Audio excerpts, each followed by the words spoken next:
കുഞ്ഞിച്ചോ സുഹൃത്തുക്കളെ, ഞാൻ നിങ്ങളുടെ സ്വന്തം എക്സ്ട്രാ കോമിക്. സോ നമ്മൾ ഇന്ന് എക്സ്പ്ലെയിൻ ചെയ്യാൻ പോകുന്നത് ബൊറൂട്ടോ 2 ബ്ലൂ വോർട്ടെക്സിന്റെ ചാപ്റ്റർ 13 ആണ്. വീഡിയോയിലേക്ക് കടക്കുന്നതിന് മുമ്പ് ഇതിനു മുമ്പിട്ട് എല്ലാ വീഡിയോസും നിങ്ങൾ കണ്ടെന്ന് എന്തായാലും ഉറപ്പുവരുത്തണം. അതേപോലെ നമ്മുടെ പേജ് ഇപ്പൊ തന്നെ സബ്സ്ക്രൈബ് ചെയ്ത് വെച്ചേക്ക് കേട്ടോ. പിന്നെ സോളോ ലെവലിംഗിന്റെ സീസൺ 2 പറ്റി ചെറിയൊരു വീഡിയോ ഞാൻ ചെയ്തിട്ടുണ്ട്. അതിന്റെ ലിങ്ക് ഞാൻ ഇവിടെ ഐ ബട്ടണിൽ കൊടുത്തേക്കാം. നിങ്ങളൊന്ന് കണ്ടിട്ട് അതിന്റെ അഭിപ്രായം താഴെ കമന്റ് ചെയ്ത് രേഖപ്പെടുത്താൻ മറക്കണ്ട. എന്തായാലും അധികമൊന്നും പറഞ്ഞ് ഞാൻ സമയം നീട്ടുന്നില്ല, നമുക്ക് നേരെ വീഡിയോയിലേക്ക് കിടക്കാം. അങ്ങനെ ചാപ്റ്റർ തുടങ്ങാൻ നേരത്ത് നമ്മുടെ ജൂറനാണ് കാണിക്കുന്നത്. ജൂറ പറയുന്നുണ്ട്, ഓട്സുസുക്കി ബൊറൂട്ടോ, ഇനി നമ്മൾ തമ്മിൽ കാണത്തില്ല, ഇത് അവസാനത്തെ കൂടിക്കാഴ്ചയായിരുന്നു, ഫെയർവെൽ. എന്നാൽ പെട്ടെന്ന് അവിടേക്ക് നമ്മുടെ ബഗ് വന്നിട്ട് പറയുന്നുണ്ട്, ജൂറ മാട്സൂരി തിരിച്ചു വന്ന് അവളുടെ ഇൻവെസ്റ്റിഗേഷൻ വെച്ച് നോക്കാൻ നേരത്ത് ബൊറൂട്ടോയുടെ കൂടെ മറ്റൊരാൾ കൂടിയുണ്ട്. പെട്ടെന്നായിരുന്നു ഹിഡാരിയുടെ ആ ത്രോൺ സോൾ ബൾബ് നമ്മുടെ ബഗിന്റെ കണ്ണിൽ പെടുന്നത്. അവൻ ചോദിക്കുന്നുണ്ട്, എടാ ഹിഡാരി മരിച്ചു പോയോ? അതെ, നമ്മുടെ ഒപ്പോണന്റ് കുറച്ചധികം ഫോർമിഡബിൾ ആയിരുന്നു, അതുകൊണ്ട് തൽക്കാലത്തേക്ക് നമുക്കിപ്പോ തിരിച്ചു പോവാം. ഹിഡാരിയുടെ ബൾബ് അങ്ങനെ റോട്ട് ചെയ്യാൻ പാടില്ല. ബൊറൂട്ടോ, നീ ശരിക്കും ലക്കിയാണ്. എന്തായാലും നീ ഇനിയും ജീവിക്കുന്നുണ്ടെങ്കിൽ നമുക്ക് ഉറപ്പായിട്ടും കാണേണ്ടിയിരിക്കുന്നു. അപ്പൊ തന്നെ ബൊറൂട്ടോയുടെ ബോധം പതുക്കെ പതുക്കെ ഞാൻ മങ്ങിപ്പോകുവാണ്. അവിടുന്ന് ഒരു ഫ്ലാഷ് ബാക്കിലേക്കാണ് പോകുന്നത്. ബൊറൂട്ടോനായിട്ട് കുറേ ഷിനോബിസ് ഇങ്ങനെ വളഞ്ഞിട്ടുണ്ട്. പെട്ടെന്നായിരുന്നു ബൊറൂട്ടോ ആ ഒരു ശബ്ദം കേൾക്കുന്നത്. അവൻ തിരിഞ്ഞു നോക്കാൻ നേരത്ത് അവിടെ ഒരു ടോഡാണ് ഇരിക്കുന്നത്. ബൊറൂട്ടോ, ഏകദേശം 20 ഷിനോബിസ് നിന്റെ ചുറ്റുമുണ്ട്. നീ ഇവിടെ ട്രാപ്പ് ആയിട്ടിരിക്കുവാണ്. എനിക്കറിയാം നിനക്ക് അവരെ കൊല്ലാൻ സാധിക്കത്തില്ലെന്ന്, അതുകൊണ്ട് തന്നെ ഞാൻ നിന്നെ രക്ഷപ്പെടുത്താം. എന്നാൽ ആരാണ് നീ എന്ന് ചോദിച്ചുകൊണ്ട് ബൊറൂട്ടോ തന്റെ സോഡ് എടുക്കുന്നുണ്ട്. പക്ഷെ പെട്ടെന്നായിരുന്നു ആ ടോഡിന്റെ ഒരു മറുപടി വരുന്നത്, നീ പേടിക്കണ്ട, ഞാൻ നിന്റെ എനിമിയൊന്നുമല്ല. ഞാനൊരു എനിമി ആയിരുന്നെങ്കിൽ ഞാൻ അവരെ ഇത് എപ്പോഴും അറിയിച്ചെന്ന്. അപ്പൊ തന്നെ ബൊറൂട്ടോ പറയുന്നുണ്ട്, നീ കാര്യം വളച്ചൊടിക്കൊന്നും വേണ്ട, കാര്യത്തിലേക്ക്. പക്ഷെ അതിനു മുമ്പ് നമുക്ക് ഇവിടുന്ന് രക്ഷപ്പെടണം. അതുകൊണ്ട് ആദ്യം നീ എന്റെ മുതുകത്ത് തൊടാൻ നോക്ക്. ബൊറൂട്ടോയ്ക്ക് വേറെ വഴിയൊന്നുമില്ലായിരുന്നു. അങ്ങനെ ആ മുതുകത്ത് തൊടുന്നുണ്ട്. ഇതേ സമയത്ത് മറ്റൊരു സ്ഥലത്ത് നമ്മുടെ കാശും കുജി റെഡി ആയിട്ട് നിൽക്കുമായിരുന്നു. പുള്ളിക്കാരനായിട്ട് ഇവനെ സമൺ ചെയ്യുന്നുണ്ട്. അങ്ങനെ ബൊറൂട്ടോ അവിടേക്ക് വരുവാണ്. നമ്മളിപ്പോ എവിടെയാണെന്ന് ബൊറൂട്ടോ ചോദിക്കുന്നുണ്ടെങ്കിലും അതിനുള്ള ഉത്തരം അപ്പൊ തന്നെ കൊടുക്കുന്നുണ്ട്. നമ്മളിപ്പോ ഒറോച്ചുമാറിന്റെ പണ്ടത്തെ ഒരു അബാൻഡൻ ബേസിലാണുള്ളത്. അതൊക്കെ അവിടെ നിൽക്കട്ടെ. ഞാൻ നേരത്തെ കണ്ട ആ ഒരു ടോഡ് അതൊരു സയന്റിഫിക് നിഞ്ച ടൂൾ അല്ലേ? അതെ, അതൊരു സയന്റിഫിക് നിഞ്ച ടൂൾ തന്നെയാണ്. ഞാൻ എന്റെ ചാക്ര യൂസ് ചെയ്താണ് അതിനെ മാനിപ്പുലേറ്റ് ചെയ്യുന്നത്. നിനക്ക് എന്നെ നന്നായിട്ട് തന്നെ അറിയാൻ തോന്നുന്നല്ലോ. ആരാണ് നീ എന്ന് ബൊറൂട്ടോ ചോദിക്കുന്നുണ്ട്. പെട്ടെന്ന് ആ പുള്ളി ഒരു മാസ്ക് എടുത്ത് തന്നെ മുഖത്തേക്ക് വെക്കുന്നുണ്ട്. ഞാൻ കാഷും കോജി, ആമട പണ്ട് ക്രിയേറ്റ് ചെയ്ത ഒരു ആർട്ടിഫിഷ്യൽ ക്രിയേഷൻ.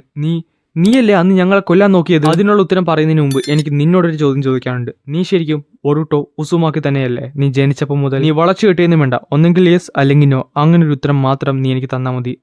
നിനക്ക് ഒമ്നിപൊട്ടൻസിനെ പറ്റി അറിയാം. എന്റെ ഓർമ്മ ശരിയാണെന്നുണ്ടെങ്കിൽ നീ ബൊറൂട്ടോയാണ്, ഈഷിക്കിയുടെ വെസൽ. ഞാനും ആമടയും കൂടെയാണ് നിന്നെ ഇവിടുന്ന് രക്ഷിച്ചത്. നീ നേരത്തെ പറഞ്ഞ ആ ഒരു പവർ ഇല്ലേ, ഒമ്നിപൊട്ടൻസ്, അതിനെപ്പറ്റി എനിക്ക് നന്നായിട്ടൊന്നും അറിഞ്ഞൂടാ. പക്ഷെ എന്റെ ഉത്തരം ശരിയാണെന്നുണ്ടെങ്കിൽ ആ ഒരു പവർ കാരണം നീയും കാവാക്കിയും ചേഞ്ച് ആയിട്ടുണ്ട്. എനിക്കൊന്നും മനസ്സിലാവുന്നില്ല. നിനക്ക് ഒമ്നിപൊട്ടൻസിനെ പറ്റി അറിയാം, അതിന്റെ പവറും നിന്നെ അഫക്ട് ചെയ്തിട്ടുണ്ട്. പക്ഷെ നിനക്ക് കാര്യം, ഞാൻ എല്ലാ പോസിബിലിറ്റീസും കണ്ടു കഴിഞ്ഞു. ഞാൻ സമയത്തിന് മുമ്പിലാണ് സഞ്ചരിക്കുന്നത്. ബൊറൂട്ടോ, നീ എന്നോട് ക്ഷമിക്കുക. ഈഷിക്കിനെ സ്റ്റോപ്പ് ചെയ്യാനാണെങ്കിൽ കൂടിയും ഞാൻ നീയോട്ട് ഫൈറ്റ് ചെയ്യേണ്ടി വന്നു. ഞാനും ഒരു ഷിനോബി തന്നെയാണ്, അതുകൊണ്ട് ഒരു മിഷന്റെ വെയിറ്റ് എന്താണെന്ന് എനിക്ക് നന്നായിട്ട് അറിയാം. പക്ഷെ നീ പറഞ്ഞ കാര്യങ്ങൾ, അതിനൊരു എക്സ്പ്ലനേഷൻ ആണ് ഞാനിപ്പോൾ ചോദിക്കുന്നത്. നിനക്കറിയാവുന്നതുപോലെ തന്നെ ഞാൻ ആമഡോയാൽ ക്രിയേറ്റ് ചെയ്യപ്പെട്ട ഒരാളാണ് ഈ ലോകത്തിനെ രക്ഷിക്കാൻ വേണ്ടി. അതുകൊണ്ട് തന്നെ എന്റെ മിഷനെ ഞാൻ പൂർത്തിയാക്കിയെന്നാണ് ഞാൻ വിചാരിച്ചിരുന്നത്. അതുകൊണ്ട് സന്തോഷമായിട്ട് എന്നെ മരിക്കാൻ വേണ്ടി ജിഗന്റെ ഫ്രണ്ടിൽ കിടന്നപ്പോഴാണ് അന്ന് ആ കാര്യം എന്റെ കൺമുമ്പിൽ കൂടെ പോയത്. എൻലെസ് പോസിബിലിറ്റീസ്, നടക്കാൻ പോകുന്നത്, നടന്നുകൊണ്ടിരിക്കുന്നത്, പല കാര്യങ്ങൾ എന്റെ ഫ്രണ്ടിൽ കൂടെ പോയി. എനിക്ക് മനസ്സിലായി ഇതെല്ലാം ഫ്യൂച്ചറിനുമായിട്ട് എന്തോ ഒക്കെ ബന്ധമുള്ള കാര്യങ്ങളാണ്. പക്ഷെ അന്ന് എനിക്ക് മനസ്സിലായി ഈഷിക്ക് മരിച്ചാലും ഈ ലോകം രക്ഷപ്പെടത്തില്ലെന്ന്. കാര്യം 10 ടൈൽസ് ഇവിടെയുള്ള അത്തരം കാര്യം അതൊരിക്കലും നടക്കത്തില്ല. അതായത്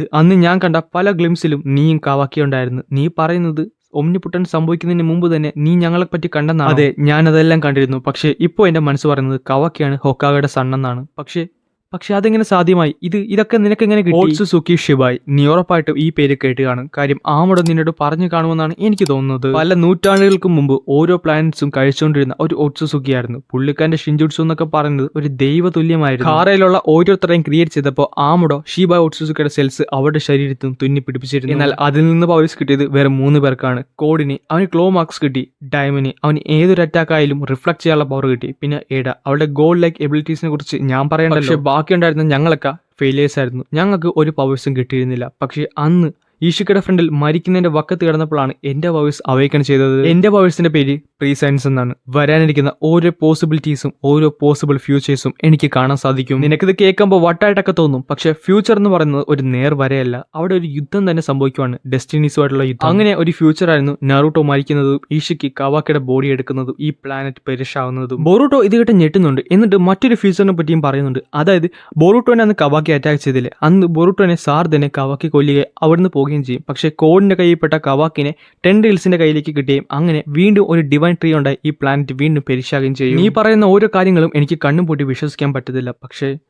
പക്ഷേ ഒമ്നിപൊട്ടൻസിന്റെ പവേഴ്സ് ഞാനിപ്പോൾ മനസ്സിലാക്കിയ ഇത്രയും കാലം ഇതും ഇതിനും എന്തെങ്കിലുമൊക്കെ സത്യം ഉണ്ടെന്ന് ഞാൻ വിശ്വസിക്കുന്നു. നീ പറയുന്ന ഈ ഗോൾഡ് ലൈക്ക് പവേഴ്സ് കൊണ്ട് നമുക്കിവിടെ എന്ത് ചെയ്യാൻ സാധിക്കും? ഏറ്റവും വലിയ അഡ്വാൻറ്റേജ് എന്താണെന്ന് അറിയോ ബോറൂട്ടോ? അത് ഇന്റലാണ്. നേരത്തെ നിന്നെ കുറെ പേർ പിടിക്കാൻ പോയില്ലേ, അതുപോലെ ഇനി നീ പെടാത്തൊരവസ്ഥ എനിക്ക് ഉണ്ടാക്കി തരാൻ സാധിക്കും. അതുമല്ല ഇനി ഫ്യൂച്ചർ യൂസ് ചെയ്യാൻ പോകുന്ന ഓരോ ജൂട്ട്സും, നീ ഏതൊക്കെ ജൂട്ട്സ് ഒക്കെ മാസ്റ്റർ ചെയ്തിട്ടുണ്ട് അതെല്ലാം ഞാൻ നിനക്ക് പറഞ്ഞു തരും. അത് പഠിക്കേണ്ട രീതി, എങ്ങനെ പെട്ടെന്ന് പഠിക്കാം, എല്ലാം തന്നെ ഞാൻ പറഞ്ഞു തരും. ഞാൻ പറയുന്നത് എന്റെ കണ്ണിൽ കൂടെ കാണുന്ന ഓരോ കാര്യങ്ങളുമാണ്. ഇത് സത്യമായിരിക്കും എന്ന് തന്നെയാണ് ഞാൻ വിശ്വസിക്കുന്നത്. അതുകൊണ്ട് തന്നെ എനിക്ക് മറ്റൊരു കാര്യം കൂടെ നിനക്ക് ഉറപ്പ് തരാൻ സാധിക്കും.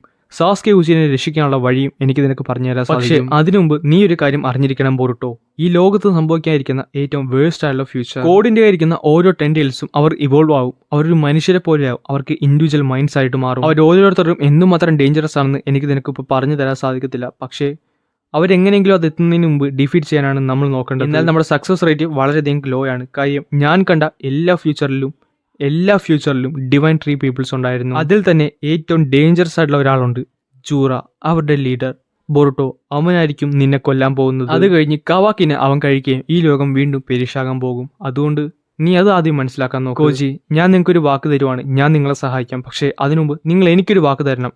ഏത് ഫ്യൂച്ചറിലേക്കാണ് നമ്മൾ പോകുന്നെങ്കിലും അവിടെ കവാക്കി മരിക്കാൻ പാടില്ല, കവാക്കിനെ കൊല്ലാനും പാടില്ല. കാര്യം അവന്റെ തലക്കെട്ട് രണ്ടെണ്ണം കൊടുത്ത് അവന് ബുദ്ധി പറഞ്ഞു കൊടുക്കാൻ പോകുന്നത് ഞാനായിരിക്കും. അതുകൊണ്ട് നമുക്കധികം സമയം കളയാനില്ല, നമുക്ക് ഇപ്പൊ തന്നെ തുടങ്ങിയേക്കാന്ന് പറഞ്ഞുകൊണ്ട് ബോറുട്ടോ തന്റെ ഹെഡ് ബാൻഡ് എടുത്ത് കെട്ടുവാണ്. ഇതേ സമയത്ത് നമ്മുടെ ഹിമമാരിക്ക് ബോധം വരികയാണ്. അവൾ നേരെ ഓടി ചെന്ന് സാരദയുടെ കൈയിലേക്ക് പിടിക്കുവാണ്. സാരദയുടെ കൈ നന്നായിട്ട് ഡാമേജ് ചെയ്തിട്ടുണ്ടായിരുന്നു. ആ കൈ പെട്ടെന്ന് തന്നെ അവൾ ഹീൽ ചെയ്യും. അവൾക്ക് നമ്മുടെ ബോറുട്ടോനെ ഹീൽ ചെയ്യണമെന്നുണ്ടായിരുന്നു. അവിടേക്ക് പോകാൻ വേണ്ടി പോകാൻ നേരത്താണ് കവാക്കി അത് തടയുന്നത്. കവാക്കി, നീ എന്തുവാണ് ഈ കാണിക്കുന്നത്? പേടിക്കണ്ട, അവനെ നമ്മൾ ഹീൽ ചെയ്യും. പക്ഷേ അതിനുമുമ്പ് ചെയ്യേണ്ട കുറച്ചധികം കാര്യങ്ങളോട് മാസ്റ്റർ കൊണഹാമറു നമ്മുടെ ബോറുട്ടോയുടെ അടുത്തേക്ക് ചെന്നിട്ട് അവന്റെ കൈ രണ്ട് കൂട്ടി കെട്ടുന്നുണ്ട്. ഇത് ആമോടെ ക്രിയേറ്റ് ചെയ്ത ഒരു സാധനമാണ്. ഇത് ഏന്നത് ജുഡ്സു അങ്ങനെ യൂസ് ചെയ്യാൻ പറ്റത്തില്ല. അത് കഴിയുമ്പോൾ ബോറുട്ടോയുടെ ശരീരത്തുണ്ടായിരുന്ന ആ ഒരു ടോഡില്ലേ, ആ ടോഡിനെ എടുത്തിട്ട് കവാക്കി അതിനെ കൊന്നു കളയുന്നുണ്ട്. ഇതേ സമയത്ത് ജൂറോ ആ ഒരു ബ്ലാക്ക് ബോക്സിന്റെ മേളിൽ കൊണ്ട് ഹിഡാരിയുടെ ആ ഒരു ഫ്രൂട്ട് വെച്ചിട്ട് അതിനെ വീണ്ടും റീജനറേറ്റ് ചെയ്ത് നോക്കും. അങ്ങനെ ഹിഡാരി വീണ്ടും വരുവാണ്. ഹിഡാരിക്ക് വലിയ കുഴപ്പമൊന്നുമില്ല, അവന്റെ ഓർമ്മകളൊക്കെ അവന്റെ ശരീരത്തിൽ തന്നെയുണ്ട്. അപ്പൊ തന്നെ നമ്മുടെ മത്സൂര് പറയുന്നുണ്ട്, അങ്ങനെയാണെന്നുണ്ടെങ്കിൽ നമുക്ക് അതും കൂടെ ഹാർവെസ്റ്റ് ചെയ്താലോ. അങ്ങനെ അവിടെ ഉണ്ടായിരുന്ന മറ്റൊരു ഫ്രൂട്ട് കൂടി അവർ ഹാർവെസ്റ്റ് ചെയ്യാൻ തീരുമാനിച്ചു. അതിനെ ആ ഒരു ബ്ലാക്ക് ബോക്സിന്റെ മേളിൽ വെക്കുന്നുണ്ട്. ജൂറോ പറയുന്നുണ്ട്, സോ ഇനി നിനക്ക് എന്ത് പേരിടും? അങ്ങനെ പുതിയൊരാൾ കൂടി അവിടേക്ക് വരാൻ പോകുവാണ്. അങ്ങനെയാണ് ഈ ഒരു ചാപ്റ്റർ ഇവിടെ അവസാനിക്കുന്നത്.